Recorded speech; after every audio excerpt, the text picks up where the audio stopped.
के बच्चों के सामने मुझे कुछ बोलने का मौका आज दिया गया।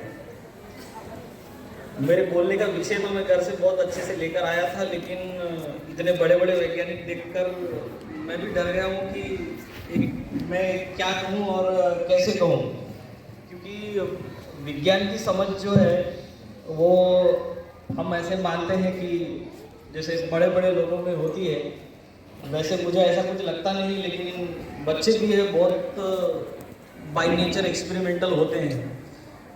कुछ ऑब्जर्वेशन हम ऐसे रिकॉर्ड करते हैं कि बच्चे जब क्लासरूम में होते हैं तो अपनी जो जो रूलर होती है, स्केल होती है, वो लेकर बालों पे ऐसे घुमाते हैं, फिर कागज के टुकड़े करते हैं और उसके ऊपर चिपकाने की कोशिश करते हैं कि नहीं करते हैं? किया है कि नहीं किया है कभी? क्यों किया है? क्या हुआ फिर उसके बाद क्या हुआ? उसके बाद क्या हुआ? कागज चिपके होगे ना उस पे, तो वो कागज चिपकने के लिए तो कर रहे होते ना तुम, ऐसा होता है। तो जहाँ तक है मैं ये मानता हूँ कि साइंटिफिक इंट्यूशन जो होता है, मतलब वैज्ञानिक जो एक जानकारी जो होती है वो हमेशा हमारे सभी के मस्तिष्क में होती है। बेटा तुम अगर सनलाइट आ रहा होगा तो आगे आ जाओ, कोई प्रॉब्लम नहीं, वो ब्रेक डाउन भी होगा तो चलेगा, आ जाओ, उधर आ जाओ, या इस तरफ भी आगे तो चलेगा। लेकिन बहुत हम टू द पॉइंट बात करते हैं। क्या आपने कभी सोचा है क्या कि साइंस में बहुत अच्छे अच्छे करियर्स हम कर सकते हैं? किसको अच्छा लगेगा कि हम वैज्ञानिक बने? हाथों पर उठाओ फटाफट। इच्छा है तुम्हारी वैज्ञानिक बनने की?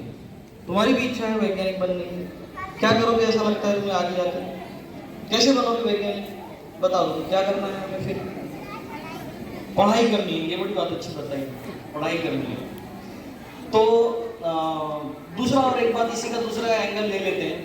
आपको ऐसा लगता नहीं है कभी कि ये किताबों का बोझ हम पर बहुत जबरदस्ती लोग डाल देते हैं और खूब सारी किताबों में लॉज, रूल्स, स्टेटमेंट्स, इक्वेशंस खूब हमको दे देते हैं जोर जबरदस्ती पढ़ने के लिए? देते हैं कि नहीं देते हैं? देते हैं ना? क्यों देते होंगे ये लोग? ऐसे ही, मतलब आप पढ़ो और पास हो जाओ, मार्क्स ले लो, अच्छी मार्कशीट बना लो और जाओ घूमो फिरो, ऐसा ही होता होगा ना?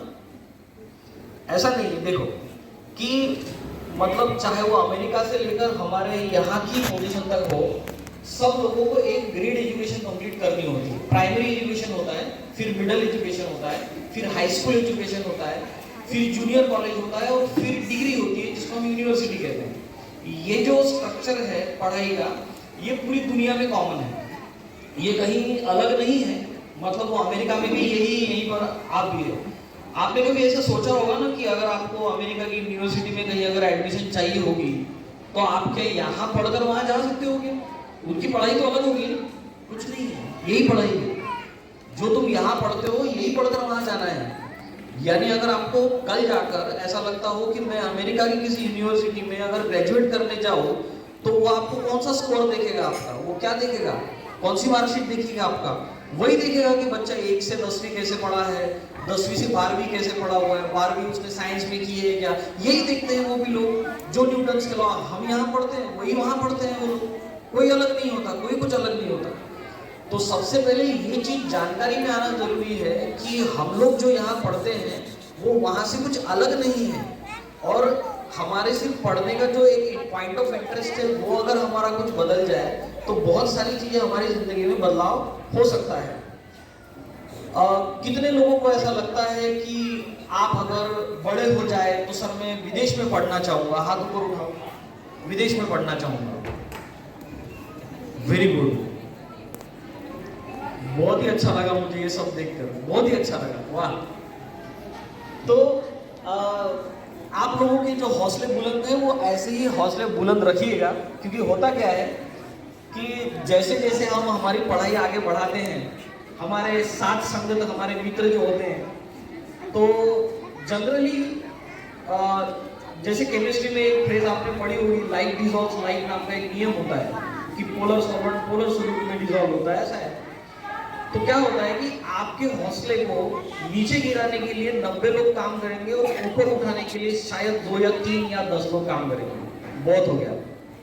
तो अब आपको एक जिम्मेदारी अपने आप आ जाती है कि जिन लोगों ने आज हाथ मेरे लिए ऊपर उठाया था कि मैं सर कहीं बाहर जाकर पढ़ना चाहता हूँ, तो आपको अपना जो मोटिवेशन है वो खुद बनाना पड़ेगा। जैसे मैं आज आपके सामने भाषण दे रहा हूँ, अगर मैंने आपको भाषण दिया, मैंने अच्छे से आपको हाथ ऊपर उठाया, आज मेरे कहने पे आपने हाथ ऊपर उठा लिया, लेकिन मेरे कहने पे ना हो ये चीज, जो चीज आप मेरे लिए कर रहे हो वो मेरे लिए ना करें, वो आपके लिए करे, क्योंकि और वो परमानेंटली ध्यान रखे।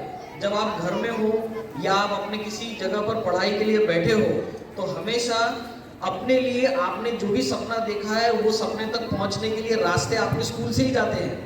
आपका अच्छा बीमार अगर हो गए तो डॉक्टर के पास जाते हो? अरे हाँ कि नहीं? नहीं जाते हो क्या?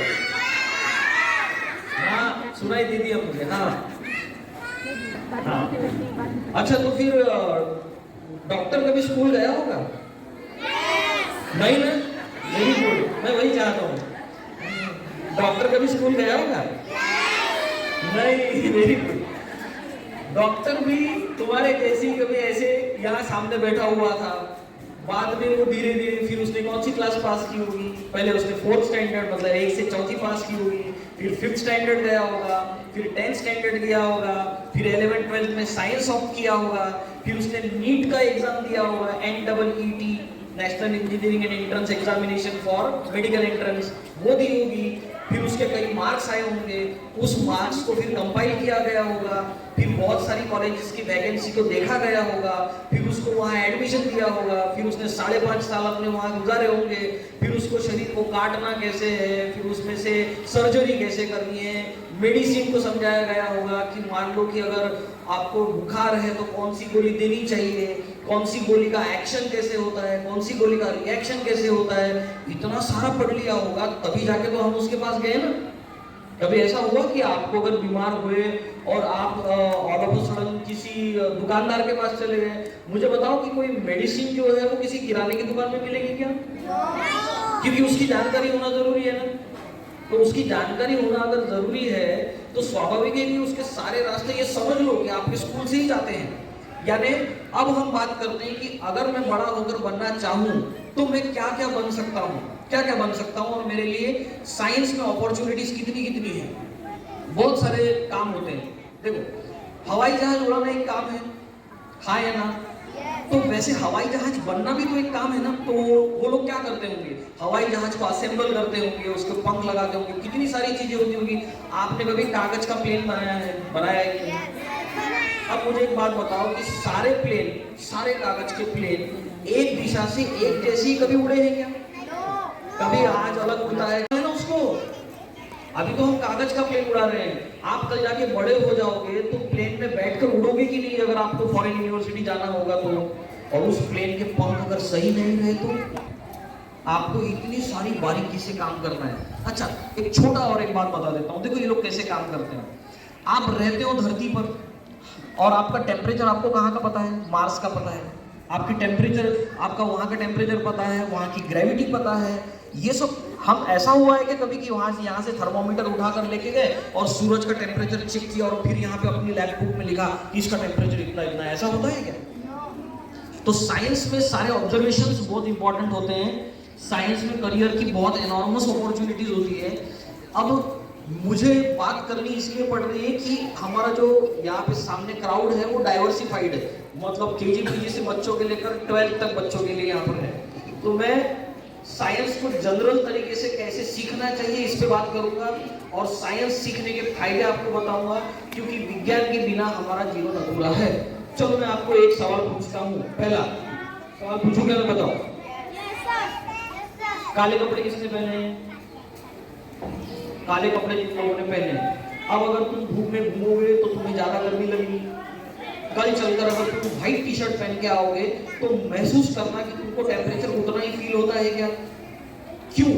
तब जवाब ढूंढते हैं। और बोलो क्यों का जवाब क्या ढूंढे फिर? हाँ हाँ, वेरी गुड, बताओ बेटा, वेरी गुड।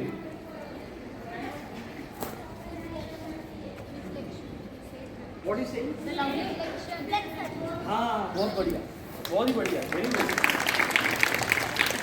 क्या है, हर चीज में लॉजिक लगाया करो कि ऐसी चीज ऐसी ही क्यों है। काले कपड़ों में मान लो कि काला कपड़ा अगर बना होगा तो कपड़ा बना होगा, उसके ऊपर डाई चिपकाई हुई होगी, रंग डाला गया होगा।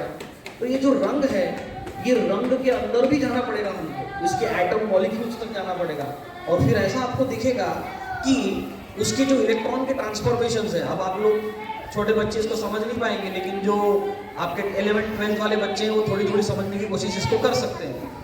12th में कितने लोग हैं, हाथ ऊपर उठाओ। साइंस में कितने लोग हैं, 12th साइंस में? आपका एग्जामिनेशन 24 में है ना?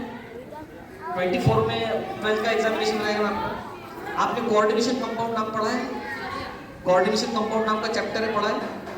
कोऑर्डिनेशन कंपाउंड के चैप्टर में डीडी ट्रांजिशन नाम का एक एलिमेंट, मतलब डीडी ट्रांजिशन नाम का एक फिनोमेनन है, इलेक्ट्रॉन जंप करते हैं। सिंपल लॉजिक बताता हूँ, देखो, अगर मेरे पास एक्स नाम का कोई ऑब्जेक्ट है, उसके ऊपर कुछ अगर 100 इंटेंसिटी का लाइट अगर गिर रहा है, तो वो जो मटेरियल है, उस मटेरियल के अंदर के जो एलिमेंट्स हैं, उसके इलेक्ट्रॉन के एक्साइटेशन में 100 में से 20 ऊर्जा खर्चा हो गई। कितनी हो गई? 100 में से 20 खर्चा हो गई, बची कितनी?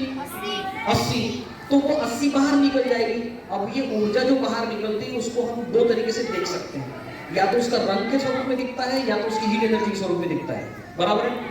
तो अब आपको ये समझना होगा कि जब हम काला कपड़ा पहन रहे हैं तो उस काले कपड़े में हो ये रहा है कि जितना इंसिडेंट हो रहा है, रिफ्लेक्ट कुछ भी नहीं हो रहा है, 100% एब्जॉर्ब हो रहा है। 100% एब्जॉर्ब होगा तो जो एनर्जी अंदर गई वो उसका टेम्परेचर बढ़ाएगी कि नहीं बढ़ाएगी? इसीलिए ऑब्वियसली आप जब काले कपड़े पहनते हैं तो आपको बहुत ज्यादा हीट एनर्जी महसूस होती है, क्योंकि सबका सब एब्जॉर्प्शन हो रहा है, रिफ्लेक्शन कुछ भी नहीं हो रहा है। उल्टा सोचो, अगर मान लो सफेद टी शर्ट हो तो उसमें इंटेंसिटी का इंसिडेंस जो है वो कितना हो रहा है? 100। रिफ्लेक्शन कितना हो रहा है? 100%, 100। तो मटेरियल ने कुछ एब्जॉर्ब किया क्या? तो ठंडा रहेगा। एब्जॉर्प्शन से तो ऑब्वियसली उसका टेम्परेचर बढ़ रहा है कि नहीं बढ़ रहा है? तो ऐसी बहुत सारी बातें होती है। नहीं नहीं मैडम, कर रहे तो उनको बात करने दो, करने दो। नहीं नहीं नहीं करने दो, कोई इशू नहीं। बेटा धूप से एक बाजू हो जाओ, जैसे जैसे धूप इधर आ जाएगी तो तुम स्टेज पे आ जाना, है ना? धूप उधर से आएगी तो बाद में तुम स्टेज पर आ जाना। तो अगर हम ऐसे छोटे छोटे बातों में अगर ढूंढने की कोशिश करें कि विज्ञान है, कितने लोगों को ये पता है कि सूरज उगते हुए और ढलते हुए अलग अलग रंगों में दिखता है? अलग अलग रंगों में दिखता है कि नहीं दिखता है? क्यों दिखता होगा? क्यों दिखता होगा? अच्छा, मोबाइल गेम खेलते हो कि नहीं खेलते हो? मोबाइल है कि नहीं है सबके पास? खेलते हो ना, मोबाइल गेम खेलते हो ना? तो कभी ऐसे गूगल को सवाल पूछा क्या तुमने कि why the sun during the sunset and sunrises sky appears saffron? ऐसा पूछा है कभी? तो गेम सर्च करने से अच्छा ये सर्च करें तो समझ में आ जाए बहुत सारी बातें। अच्छा चलो ठीक है, अब हम दूसरा इमेजिन करते हैं। मैं कहाँ पर हूँ? अभी मान लो कि मैं मंगल पर हूँ। कहाँ हूँ मैं? या चांद पर हूँ? कहाँ पर हूँ? चांद पर। तो मुझे ये जो आसमान दिन में, अगर जैसे मुझे यहाँ पर सूरज दिख रहा है और मैं आसमान देख रहा हूँ, तो मुझे कैसे दिखेगा आसमान? अभी यहाँ पर अर्थ पे कैसे दिख रहा है? ब्लू दिख रहा है। अगर इमेजिन करोगे तो चांद पर हो तो कैसे दिखेगा? क्यों? क्यों? अरे क्यों? सही है कि ब्लैक दिखेगा? हाँ, ये सही है कि ब्लैक दिखेगा।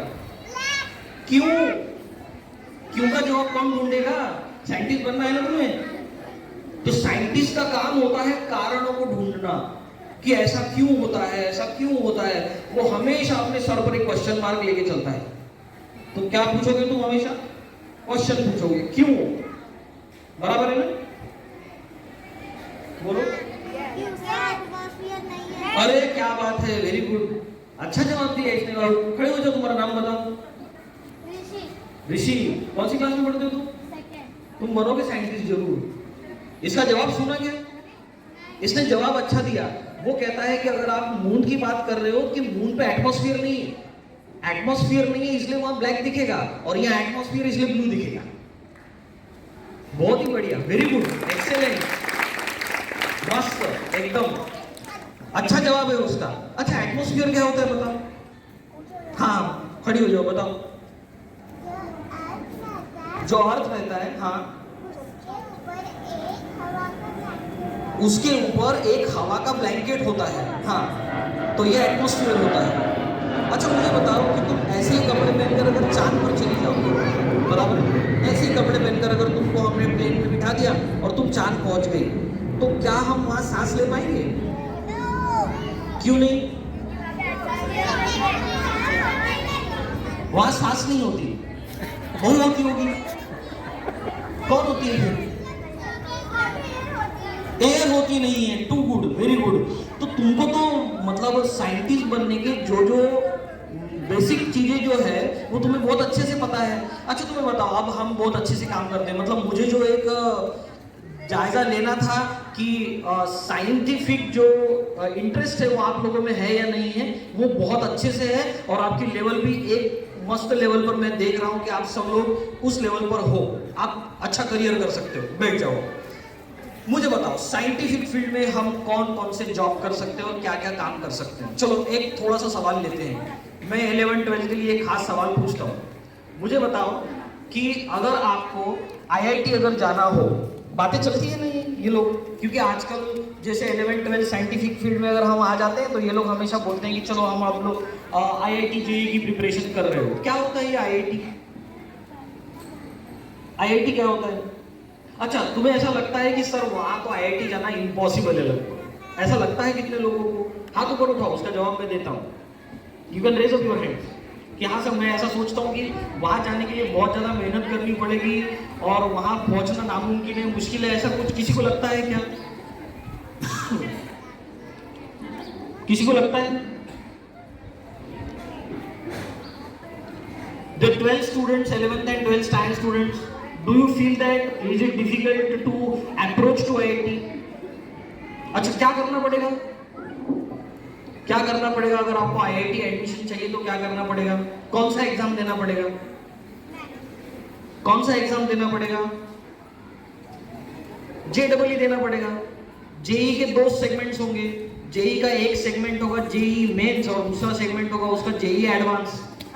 JEE मेंस जो है वो प्रिलिमिनरी है और अगर आप क्वालिफाई कर जाते हैं तो आपको JEE एडवांस पे बुलाया जाता है। कितने बच्चे परीक्षा देते होंगे? JEE मेंस की परीक्षा कितने लोग देते होंगे? 10 लाख बच्चे देते हैं। क्या यहीं से देते हैं क्या? नहीं, विदेशों से भी देते हैं, क्योंकि विदेशी भी मानते हैं कि लगभग इंडिया की जो इंडियन इंस्टीट्यूट ऑफ टेक्नोलॉजी वाले इंस्टीट्यूट है वो बहुत ही बेहतर है और वहाँ एडमिशन पाना बहुत ही ज़्यादा क्रिटिकल है, क्योंकि वहाँ से जो टेक्नोलॉजी जो डेवलप होती है वो बहुत ही हाई लेवल पर होती है, ऐसे उनको लगता है। तो विदेशों में भी CBSE के स्कूल होते हैं, मतलब स्टेट बोर्ड के स्कूल होते हैं, वहाँ से भी बच्चे अपीयर करते हैं। तो लगभग एक सेशन में 10 लाख बच्चे अपीयर करते हैं और इसमें से IIT की सीट्स अगर आप देखेंगे वो सिर्फ थाउजेंड्स में, इसीलिए इतना कंपटीशन है। तो बच्चों को स्क्रीन करने के लिए सारी एग्जामिनेशन है। आपको ऐसा लगता होगा कि साइंटिफिक, अच्छा इससे आगे और एक बात, क्यों ये लोग सब ऐसे अपनी जिंदगी झोंक देते होंगे IIT और IIM करने में? ऐसा कभी सुना है? पैकेज, अगर आप IIT से पास आउट होते हैं, अगर आप किसी IIT से पास आउट होते हैं, तो अगर आप इस क्लास के सबसे अगर मतलब एवरेज भी स्टूडेंट हो तो आपका पैकेज जो है वो आपका पैकेज 20 लाख से कम नहीं होगा सालाना 20 लाख से कम पैकेज नहीं होगा, क्योंकि IIT कंपनी ऐसा बुलाती है कि जिनके पैकेज, अगर आपने हाईएस्ट पैकेज के रिकॉर्ड्स देखे होंगे तो मतलब 3-3 करोड़ के पैकेजेस, 3-3 करोड़ सालाना। तो चलो ठीक है, तो हम पैसे को भले ही बाजू रखें, लेकिन पहले ये बात पे विश्वास कर सकते हैं कि हम वहाँ पहुँच सकते हैं, उसके लिए तैयारी करनी पड़ेगी। तैयारी करने के लिए तुमको साइंटिफिक इंटरेस्ट होना जरूरी है। सुन रहे हो कि नहीं हो? क्या जरूरी है? फिर कैसे पहुंचोगे वहां? पढ़ाई करके पहुंचोगे ना, तो इसीलिए उसको आपको साइंटिफिक इंटरेस्ट होना जरूरी है। कितने लोग YouTube पे अगर वीडियो देखते हैं तो साइंटिफिक एक्सपेरिमेंट के वीडियो कितने लोग देखते हैं? सर मुझे साइंस में इंटरेस्ट है तो मैं साइंटिफिक एक्सपेरिमेंट के वीडियो देखता हूँ। वहां देखते हो कि नहीं देखते हो? देखते हैं। कौन सा देखा है लेटेस्टली? बहुत सारी लैब्स है, पता है क्या? बहुत सारी लैब्स है YouTube पे, बहुत सारे वीडियोस आपको दिखेंगे। आप वो वीडियोस जो वो सर्च करते रहो, साइंटिफिक टेम्परामेंट बढ़ाते रहो। दूसरी सबसे इंपॉर्टेंट बात कि आप हमेशा लर्निंग के लिए टीचर पे डिपेंड नहीं रहना चाहिए। टीचर पे डिपेंड नहीं रहना चाहिए, क्योंकि टीचर के लिए हर क्लास में सीमित समय होता है। वो आपको हर दिन 1 घंटा पढ़ाएगा, लेकिन उसके भी उसके बाजू के भी काम होते हैं।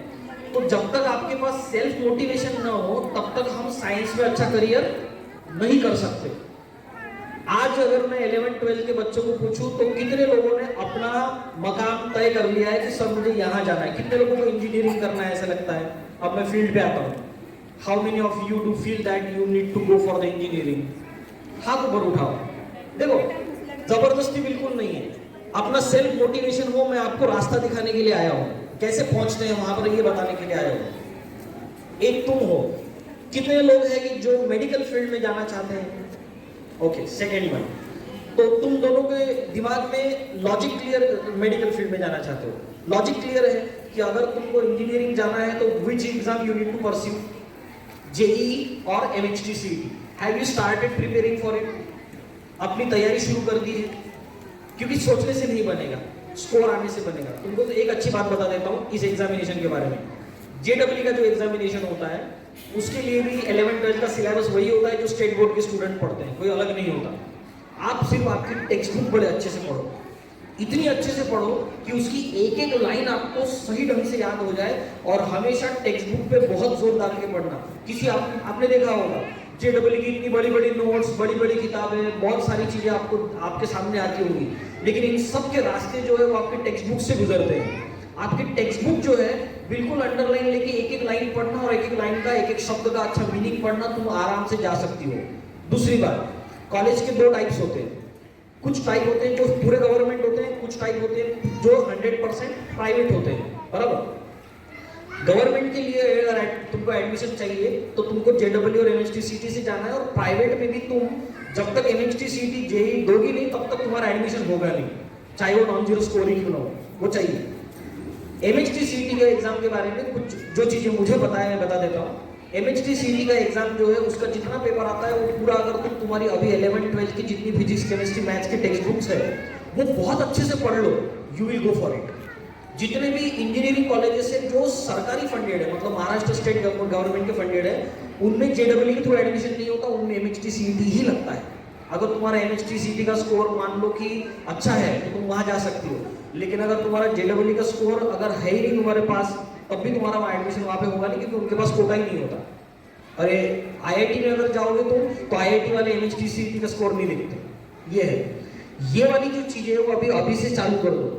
जो नीट वाले स्टूडेंट्स हैं उनके लिए प्रिपरेशन जो है, उनका बायोलॉजी 360 मार्क्स का आएगा, तो बायोलॉजी में पकड़ होना बहुत जरूरी है। सेकेंडली केमिस्ट्री पे, थर्ड वन फिजिक्स पे। कहाँ से जाओगे? टेक्स्ट बुक से जाओगे। टेक्स्ट बुक बड़ी अच्छे से पढ़ो, रास्ते कोई डिफिकल्ट नहीं है, सिर्फ क्या है हमारा सेल्फ मोटिवेशन है। ऐसे लोगों के संगत में रहना है कि जो लोग तुमको ये हमेशा विश्वास दिलाते रहे कि तुम कर सकती हो। जो लोग तुम्हारे इस सपने का अगर मजाक उड़ाते हो, ऐसे लोगों से दूर रहना जरूरी है। ऐसे लोगों से अगर तुम हमेशा मिलते रहोगे तो हमेशा तुम डिमोटिवेट होते रहोगे, और ऐसा कुछ नहीं होता। आपको मैं एक फैक्ट बता देता हूँ कि IIT में भी शहर के बच्चे नहीं आते। हमको हमेशा हम कंपैरिजन शहर के बच्चों से करते हैं कि भाई उनको अच्छी फैसिलिटी है, बड़े बड़े क्लासेस हैं और इसलिए वो वहाँ पहुँचते होंगे। ऐसा नहीं है। अगर आप IIT का अगर आज का भी अगर शेड्यूल देखोगे तो वहाँ पर ज़्यादातर मतलब 60 से 70% गांव देहात से बच्चे आते हैं। क्यों? क्योंकि वो पढ़ने वाले होते हैं, उनको ज़रूरत होती है, उनके अंदर एक स्पार्क होता है। जिन लोगों को सारी फैसिलिटीज मिलती है वो लोग हमेशा अच्छे कन्वर्सेशन करें, ऐसा जरूरी नहीं है। समझ में आई बात? चलो मान लो ये दोनों अपॉर्चुनिटी मिस हो गई, तीसरा कैडर में आते हैं कि हमारे पास ना इंजीनियरिंग का ऑप्शन बचा ना मेडिकल का ऑप्शन बचा। क्या कर सकते हैं? BSc में आप लोग BSc के 3 फंडामेंटल कोर्सेज तो हमेशा रहेंगे। कौन कौन से? अगर मान लो कि किसी कॉलेज में आपको टीचर करके अपॉइंट होना है तो क्या क्या क्वालिफिकेशन लगती है? कभी सोचा है? टीचर के लिए क्या करना पड़ता है आजकल? ये जो तुम्हारी टीचर्स हो रहे होंगे तो ये लोग यहाँ तक कैसे पहुंचे होंगे? सोचा है कभी? कौन सी एग्जाम देनी पड़ती होगी, क्या पढ़ना पड़ता होगा, देखा है कभी? आपको अगर प्राइमरी टीचर बनना है तो आपको DED करना पड़ेगा, और अगर आपको सेकेंडरी हाई स्कूल एजुकेशन में पढ़ाना है आपको BEd करना होगा। आपको अगर सीनियर कॉलेज में पढ़ना होगा तो नेट का एग्जामिनेशन होता है। ऐसी बहुत सारी क्वालिफाइंग एग्जाम होती है, लेकिन ये सब तब होता है जब आपके पास बेसिक डिग्री हो। बेसिक डिग्री यानी कौन सी? जैसे BSc हो, MSc, आपको UG PG करना पड़ेगा। तो आजकल BSc में भी ऐसा कुछ लिमिटेशन नहीं रहा, इतने सारे कोर्सेज है। BSc IT, उसके बाद आपका बीएससी अगर आप देखेंगे तो बीएससी माइक्रोबायोलॉजी, जिन लोगों को नर्सिंग में इंटरेस्ट है तो बीएससी नर्सिंग का भी कोर्स है। इतने सारे वाइड वेराइटी कोर्सेज है कि आप बहुत सारे करियर ऑप्शन अपने लिए चूज कर सकते हो। चलो ठीक है, अगर आपको बीएससी नहीं करना लेकिन आपने ठान लिया कि सर मुझे जो कुछ करना है कंप्यूटर फील्ड में जाना है, तो आप बीएससी आईटी ले लो या आप बीसीए कर लो, बैचलर ऑफ कंप्यूटर एप्लीकेशन होता है, तो आप वहां से भी कंप्यूटर इंजीनियर करके काम कर सकते हो इंडस्ट्री में, कोई अलग नहीं होता। इसीलिए और अगर हम बाकी फील्ड्स की अगर बात करें, जैसे कि कॉमर्स वाले बच्चे हैं, कॉमर्स वाले बच्चों में आप देखो कि प्रधानमंत्री जी कहते हैं कि जहाँ प्रधानमंत्री का साइन काम नहीं करता वहाँ एक सीए का साइन काम करता है, ऐसे वो कहते हैं। सीए इतनी बड़ी डिग्री है कि फाइनेंशियल एनालिस्ट हुआ, अगर मान लो किसी के फाइनेंसिस को आपको समझना है तो आप बीकॉम, एमबीए या एमकॉम करके आगे ये काम कर सकते हो। और आप अपना अगर प्रोफेशनल करियर चूज करना चाहते हो तो आप सीए का डिग्री कंप्लीट करके भी आप अपना ओन रजिस्ट्रेशन, जैसे एक डॉक्टर होता है, डॉक्टर हम मरीज को ठीक करता है, वैसे इकोनॉमी को समझकर इकोनॉमी को ठीक करने का काम भी सीए करता है। वो भी ऑप्शन आप as a career option choose कर सकते हो। ऐसे बहुत सारे ऑप्शन आपके पास है। तो अगर मैं एंड वाइंड अप की प्रोसेस अगर हम करें, यहाँ पे कंक्लूड करें हमारे स्टेटमेंट को, तो सबसे पहले मुझे बताओ कि जरूरी क्या है। टेक्स्ट बुक पढ़ना जरूरी है कि नहीं है? टेक्स्ट बुक पढ़ना जरूरी है कि नहीं है? टेक्स्ट बुक में दिए गए नियम यूं ही बने होंगे क्या? दुनिया को समझते समझते जो प्रॉब्लम्स आई होगी उस प्रॉब्लम के सॉल्यूशन है ना, वो स्टेटमेंट, लॉ, ये जो है ये क्या है? यही तो है ना। समझ में आई बात? क्या करोगे? स्टेटमेंट सबसे अच्छी क्या चीज पढ़ोगे? बोलो, सबसे अच्छी क्या पढ़ोगे? टेक्स्ट बुक पूरी रट लेना, जितनी टेक्स्ट बुक है पेंसिल ले लेकर एक एक लाइन घोट घोट कर पढ़ लेना। और उसके बाद आपके टीचर के हमेशा संपर्क में रहना, हमेशा ऐसे लोगों के साथ में रहना जो आपकी पैशन को आपको ट्रिगर करते हो, ना कि आपको डिमोटिवेट करते हो। डिमोटिवेट करने वाले लोगों के साथ नहीं रहना, कुसंगति में कभी नहीं रहना।